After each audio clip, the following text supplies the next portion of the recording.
Victoria. How are you? I'm very well, Anu. Great to be here. Yes, great.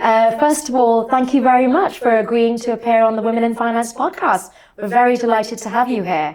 So that the audience can get to know you better, we would love to hear more about your educational background, your career journey, and perhaps also an insight into some of your interests and hobbies. That would be great. Thank you. If we start at the very beginning, I guess I was always an academic child and I did well at school, but I was pretty lousy at games. My hand-eye coordination is not good and it hasn't really got better. The only thing that I can do and I enjoy doing is riding, horse riding. Oh, lovely. So, and animals generally I have an affinity to. Anyway, so I did well in my A levels, and in those days it was O levels, not even GCSEs. And I got a place at Sunville College, Oxford, to read classics, which was a 4-year course, and that was, I enjoyed it a lot. And then my career trajectory went a little bit sideways. Towards the end of summer term in my second year, and I'm having done exams, what they call Literae Humaniores on mods, and I'd done well in that. But in the summer term, towards the end of the term, I suddenly found I was pregnant. And that was a shock because I had been taking precautions. And the college actually was great. And they said, no problem. But it wasn't easy. My mother I'd lost my mother just before I went up to Oxford. So there was my dad and there was my boyfriend, who was my long-term boyfriend. And at the time I thought, we're going to get married one day. And there were his parents. And we got married earlier than we ever intended to. And it was, he was in the army. At the time it seemed too difficult to carry on with my degree. So I had my daughter, and then I thought, if I'm having, might as well get them over and done with, if you like. So I had a son 20 months later. And then, we married very young with a shotgun, and the marriage broke up when the children were still very small. So I thought, well, I better go, and I'd always thought maybe I'll go into law eventually. But I was living in London at the time, rather than go back to Oxford and try and finish my degree, having not done much Latin and Greek for ages, that might have been quite difficult. I applied, in fact, in the clearing system, because this was the summer, and I got a place at Queen Mary, University of London, to read law. That went very well. I had a good childminder, I had good childcare.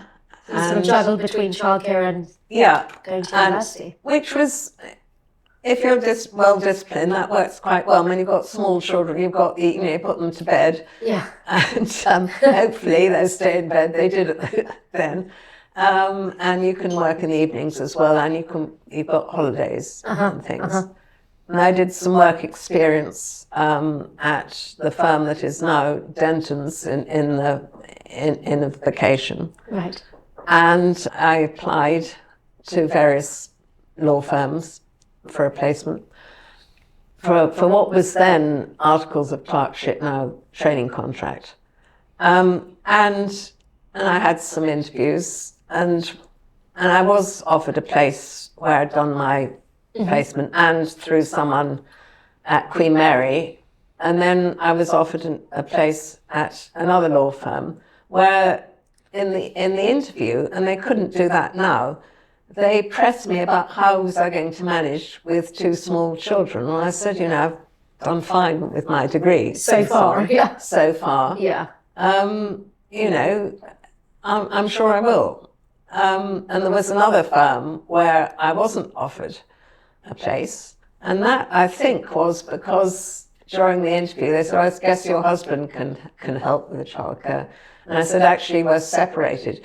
And I've since wondered, could I have actually, because, there's 2 years before you get to going there, but I don't think I could have lived without being truthful. No, but I think that made a difference. Maybe I'm wrong. Anyway, Yeah. I mean, so things moved on. And did you accept the job at the other place? I did, and they just had their first female partner, and a friend of mine knew her husband, and I called her to ask about it.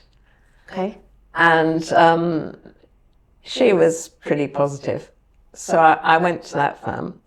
Positive on the work culture. On the work culture. Right. Although sadly, actually, I think after her third child, she didn't come back. Okay. And that was because of the hours. Well, the hours and in those days, being the only woman partner in a male partnership can't have been easy. Easy. When I came after 5 years, so at that stage, I think we had no female partners because she'd left. There were 3 of us were made up. So I think being the only one is not good.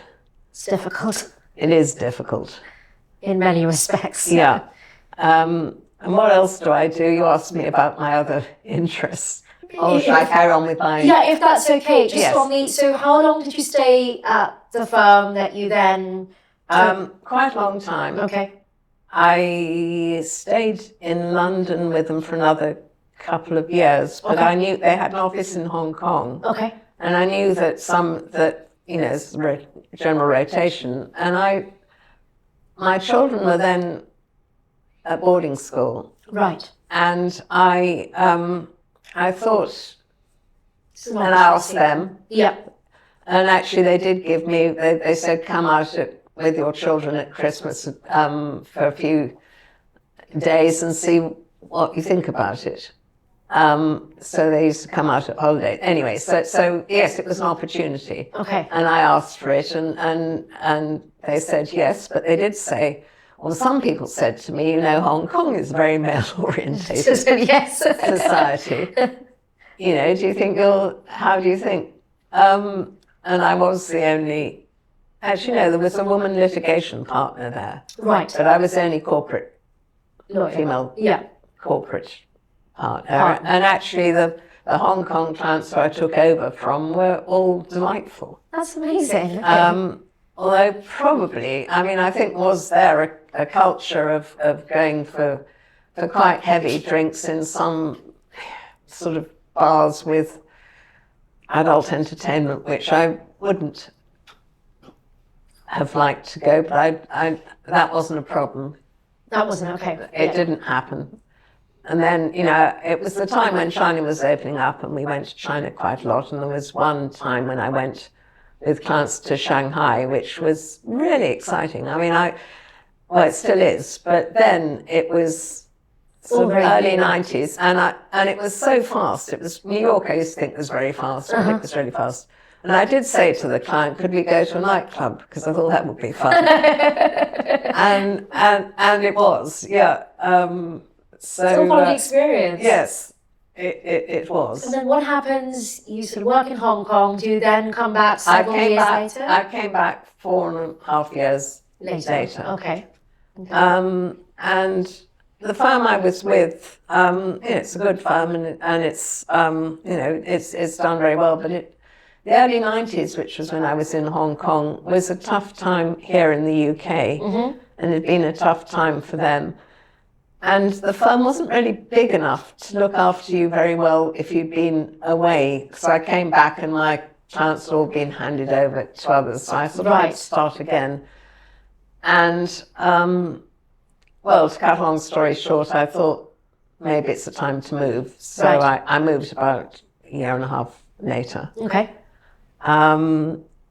To a firm which has now been swallowed up by another larger firm. Sure. But that was interesting because they had a slightly different client style, and I, having really worked before in sort of mainstream corporate finance in Hong Kong, and then a little bit in quoted investment companies, particularly back here. And the next firm was quoted investment companies, but also real estate limited partnerships and joint ventures, and some sort of more mainstream. Right, so it's just a real mix of which is interesting. I've always wanted to do, which may not necessarily be the best career move, because being very specialist, as long as you're nimble, so if things change, so people no longer do that, you can move into something else. But being very specialist is probably a better career move in a way, but it may not be so interesting. I like variety. Right, I see you like variety. Yeah. And then from that role on, did you come to Charles, or was there something between? There was a firm which sadly is no longer around, which was a private equity firm, basically. Right. And I was there for 8 years, I think. Okay. Oh, wow. And throughout, I joined just before the GFC. Okay. I remember going to New York with them, and it was just after Bear Stearns had collapsed. Oh, wow. And I think it was still a huge shock when Lehman's happened. Of course, yeah. Although the writing had probably been on the wall of one. For some time, yeah. The one sort of lesson I do remember from that, I was advising a client, an international client, who had a prime brokerage agreement, but they actually didn't use leverage at all, and they asked for advice on rehypothecation. And they were very relieved, because I told them, we basically, in the end, they said to the prime broker, we don't need you, actually. And so they didn't have any of their securities rehypothecated when the crash came. Okay. So that was a result. But yes, financial instruments are quite complicated, and that one was true. And then, and I've been at what was Speechlys Bircham.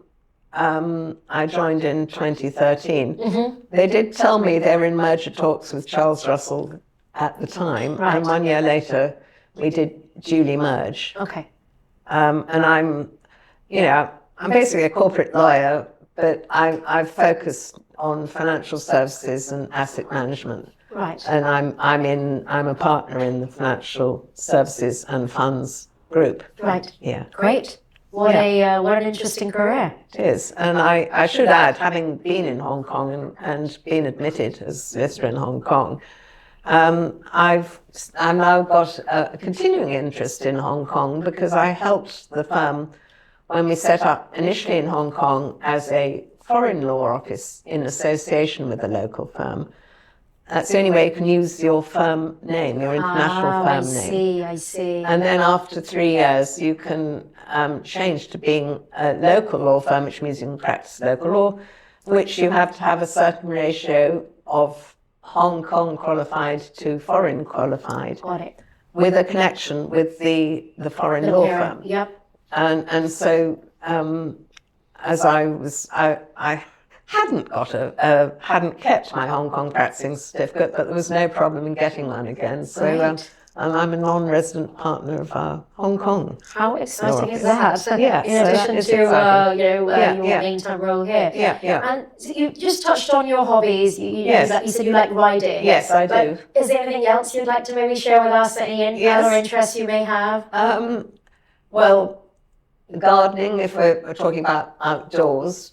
Walking, I walked with my late husband. We walked the Camino de Santiago in 3 different holidays in Spain. And that was where you go through a bit of Spain that you wouldn't see, and you see on your feet what you don't see if you're in a car. So that was That does take quite some time to do. It's 820 kilometres, and we did it in three different holidays. 3 different holidays, of course. Those you'd have to take several months off to do that and recover. Yes. So that was fun. And it was, well, it is a pilgrimage. Yes. In a way. And actually the first time we did it, my husband had just been received into the Catholic Church, having married a Catholic. I see. But it's not particularly religious. You come across some rather lovely things on the way. But anyway, it was great to do that. Lovely. My other interests are more into art and fashion. My late husband was a fashion photographer, and through him, Margaret Howell is a friend, Oh, wow. and Paul Costello.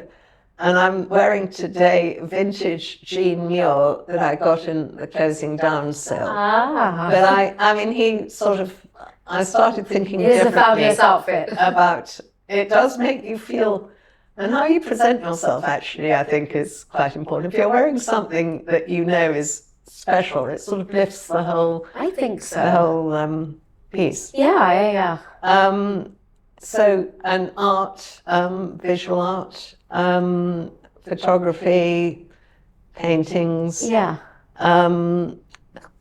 Some films, there's only so many hours in the day. Music is important. I love the opera. Okay. And I sort of try modern opera, and I do go to modern operas as well as the classic Verdi and Puccini and Wagner.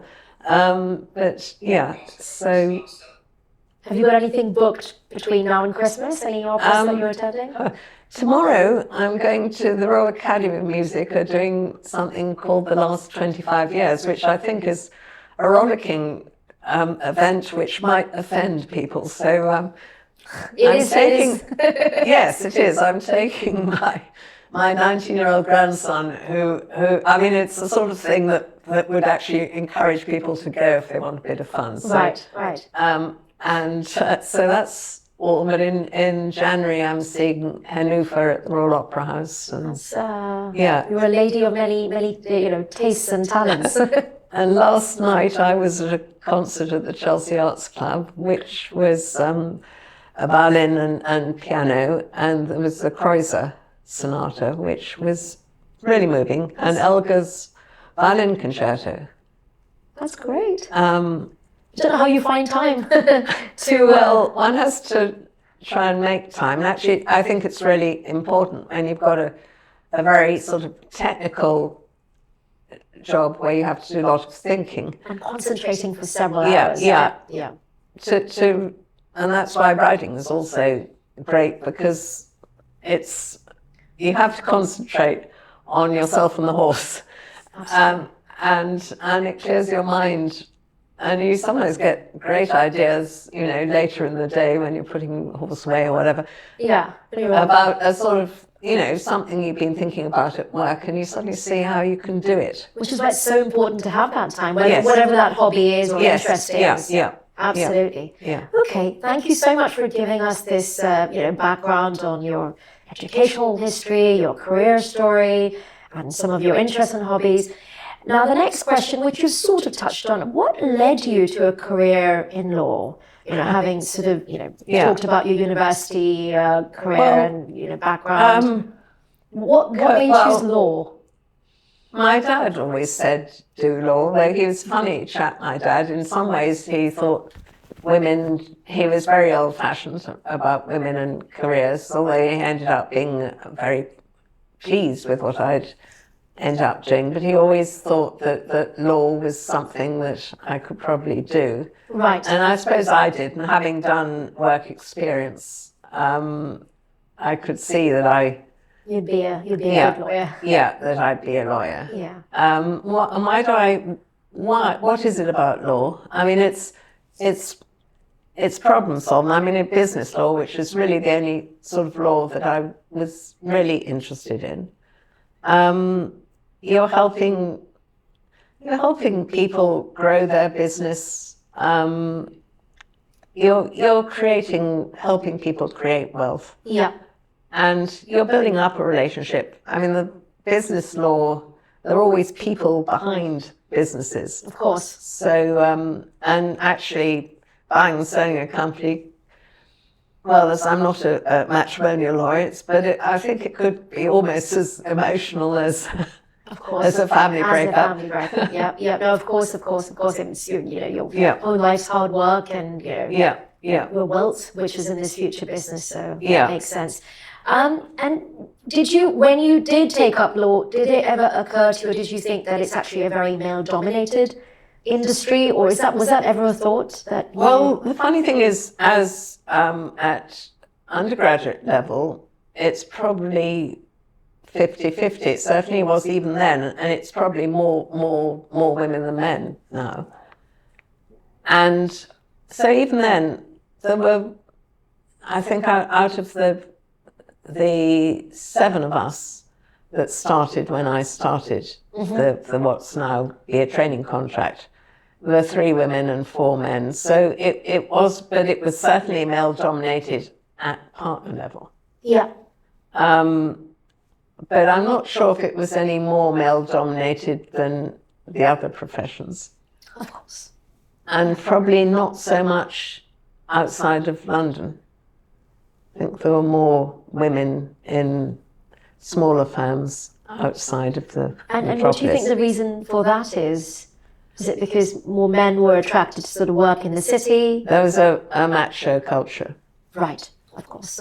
And possibly to a degree, I was talking at lunch with a woman partner, and just by the by, there was a thing where doing an all-nighter, as they say, it was, men, certainly the firm she started off with, it was seen as a badge of honour. Most women, if we have to do an all-nighter, we will, but it's not. The one thing I will say about an all-nighter, if it's a negotiating all-nighter, is that women tend to look much fresher in the morning because they don't have the shadow. Yeah, right. But it's also, in many cases, in past anyways, men may not have the childcare responsibilities where a woman is still trying to juggle between work and family life. Yeah, and men, certainly some men are more, I don't know if driven's necessarily the right word, more maybe one-track minded, but they do, and there's some extremely successful lawyer men who I know now and have known, and the top of their career, it doesn't always mean that some of them have got 2 or 3 marriages behind them, which is sad. It is, yeah. So you can't have it all. No, true. Next question. I mean, you've sort of touched on it, but have you faced any specific challenges throughout your journey? I mean, it's not just your law journey, but it's also sort of moving through the decades. You sort of worked in the 90s, early 2000s, and now the 80s even. Oh, 80s, yeah. And now we're in 2024. And it'd be interesting to hear some of your experiences or any challenges that that you faced and how you navigated your way. More importantly, in the 80s, particularly, let's say, listed investment trusts, which were always fairly old-fashioned, and I think they would all have had male boards. And I remember the partner that I was working with, there was sort of an eyebrow raised that he was taking a woman with him to the board meeting. Because, and I'll tell you what, it'll make you laugh now, actually, particularly with horses, because one's language could be quite fruity, but they were worried that they couldn't swear. In front of a woman, they'd have to keep it clean. They'd have to keep it well, and they thought that would inhibit. Interesting. So, I mean, I think there were, and there's something else. I think it's probably around 1990, but I went a team. I think this was a takeover code thing. It was, it was sort of heavy corporate finance, and I took the 2 female assistants. I was then a junior partner, so they had an entire female team. Great. Which was fine actually, but people did look at you, and you certainly could go to meetings. You're the only woman in the room, and it was okay. It was okay, but maybe just a bit of getting used to from the others. You just had to sort of get them to relax. Yeah. I'm one of you, not. But so that was. This is an interesting insight. Any other stories, experiences that you'd like to share on? Anything in that and how you perhaps overcame that? If it was a challenge, or maybe you don't even view it as a challenge, might be useful for the audience to hear, as they are navigating their journeys. Appreciate that maybe some of your stories from the 80s and 90s may not be relevant today. But despite that, it's still interesting to hear, because a new era, a new challenge. Yes. I think one thing which I learned in Hong Kong and China, well, it's very good for you to have to advise people where English isn't their first language, both written and spoken. Keep it simple. Yeah. Take a lot of time in preparation. The other is the sort of entertaining thing.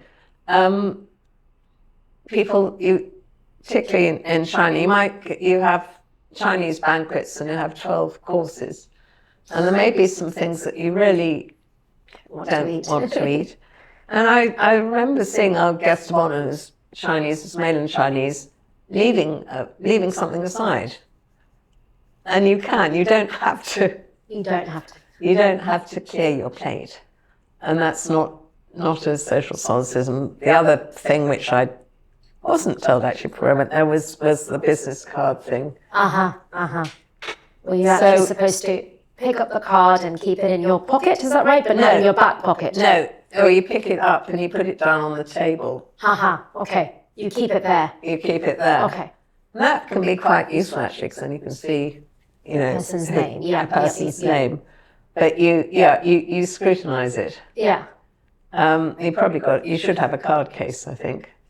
Okay. And you want to, your own card shouldn't be screwed up. It needs to look. So I think presentation is important. That's going back to what you wear and everything. I think you have to feel and how you come across. Yep. How you come across.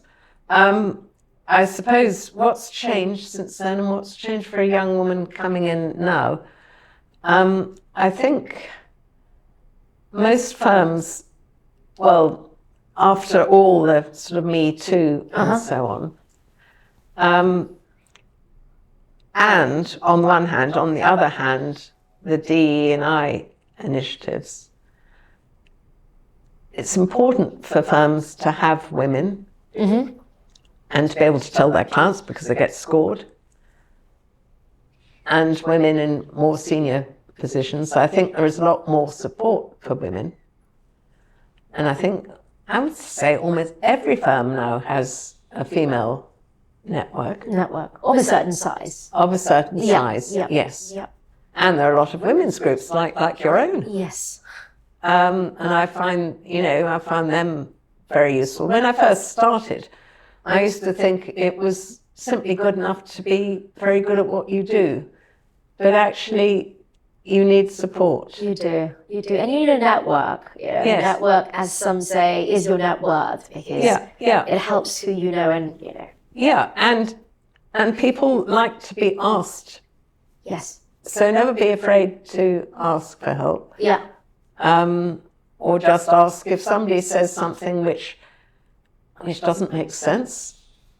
Ask them again and say, I didn't quite catch it. And usually it does make sense because it really doesn't make sense. Doesn't make sense. But talking it through helps.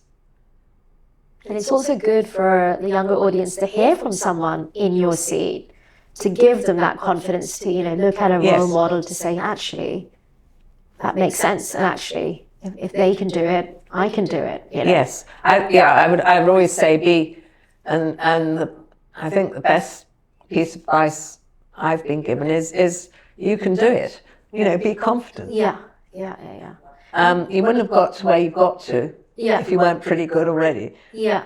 Slight deviation. Why do you think it is that women in some cases are not as confident or have not been as confident as men in their roles? Well, there's the famous imposter syndrome. Yes.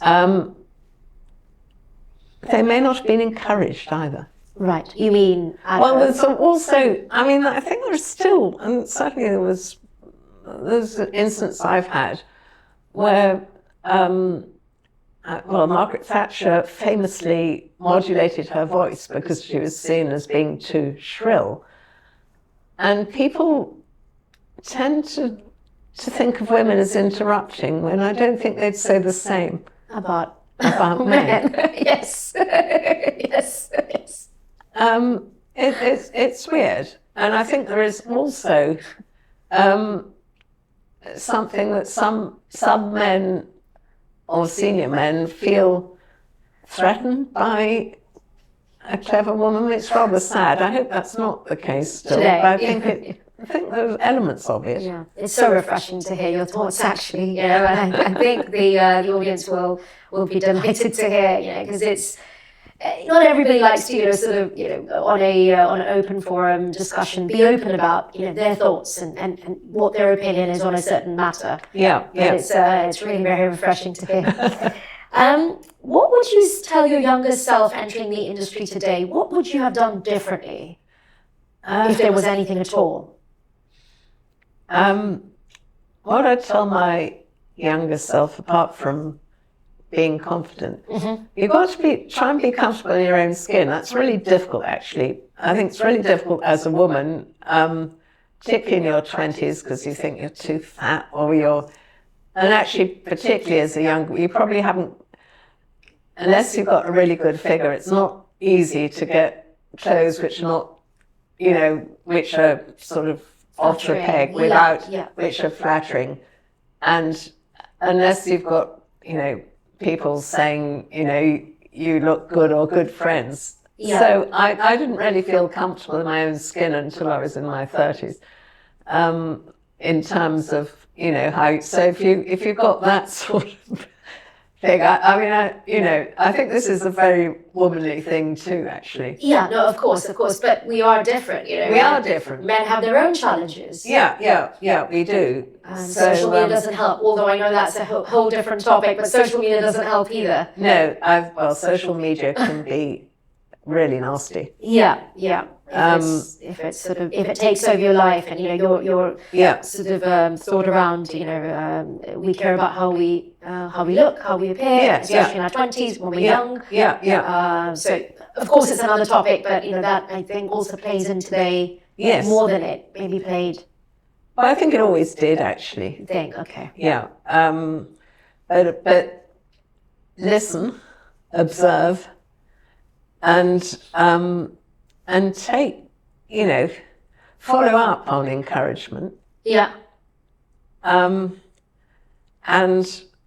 I suppose, there's some lovely people I've worked with, and and you keep in touch, I think. Keep in touch. So build up your network all the time. I mean, I haven't been bad at it. Right. But, maybe I'm sure I could have done more. Right. From time to time. Yeah. The thing that I've found frustrating, talking about listening, is when you've taken the trouble to explain something to somebody quite carefully. If they're not really switched on, it's rather like with small children, they ask the same question over and over again. That's a bit, sorry, that I'm not trying to denigrate, but No. Basically, to get the most out of a job, if somebody's prepared to give you their time, repay it. The onus is on you, right, to repay it, of course. That makes absolute sense. And just, if we can just go back one more time, and then we can wrap up the podcast, is that you, along your journey, we sort of briefly touched on challenges and things you could have done differently. Did you have any mentors or role models along the whole way, or did you actually approach, did you reach out to people to say, you'd like to, not as much as I should have done. Okay. There are some people who are very influential, but there wasn't, I don't think there's any one person I can say was, there was a lovely, who sadly died quite young, at my first my first job, who was always very encouraging. Right. But no, I think in firms we are much more aware that people need mentors. Mentors, right. Of course. And I think a mentor, probably the best mentor, is someone in the same firm but actually not working with in a different department, ideally. Ideally.